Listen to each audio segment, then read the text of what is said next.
நான் அறிமுகப்படுத்த நடிகர்களெல்லாம் நான் வரிசையாக கூப்பிட்றேன். முதல்ல அவன் கூப்பிட்ட திருச்செல்வத்தை, அதுக்கடுத்து போஸ், அடுத்து ராஜ்காந்த், அடுத்து வனஜா, எனக்கு அண்ணன் இவர் வனஜா, அடுத்தபடியா நாதஸ்வரம் டீமில் நான் அறிமுகப்படுத்திய முதல் தங்கச்சி அம்மா ஜெயந்தி அம்மா வாங்கம்மா, சிவாமி அம்மா வாங்கம்மா. அடுத்து எனது முதல் தங்கை காமு, முதல் தங்கை மகேஷ், முறைக்குது வாமா, மாற்றி கூப்பிட்டேன் சாரி. அடுத்து காமு பென்சி, ராகினி,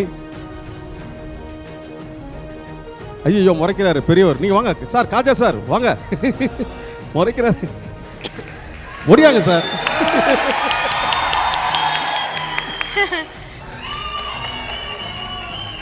அடுத்த என்னோட அறிமுகமாக நான் கூப்பிடுறது டைரக்டர் திருச்செல்வம். ஏன்னா மெட்ரியில் தான் நாங்கள் அறிமுகப்படுத்துகிறோம் அவரை, நடிகராகவும் அதிலே இயக்குனவரையும் நான் அறிமுகப்படுத்தியிருக்கேன். வசனகர்த்தா, எழுத்தாளர், ப்ரொஃபஸர் ஆறுமுக தமிழன் சார் அவர்கள். நடிகர், அரசியல்வாதியாக இருக்கக்கூடிய பழ கருப்பை அவரோட மகன் அவர். இவரையும் நான் ஒரு வசனகர்த்தாவை அறிமுகப்படுத்தின ரொம்ப பெருமைப்படுறேன். எங்கள் தெருவை சேர்ந்த திரு கணபதி சுப்பிரமணியன் மேனேஜர். அப்போ இருந்து மெட்ரியிலேருந்து இப்போ வரைக்கும் அவர் தான் மேனேஜர். அடுத்த என்னோட எடிட்டர் பிரேம்.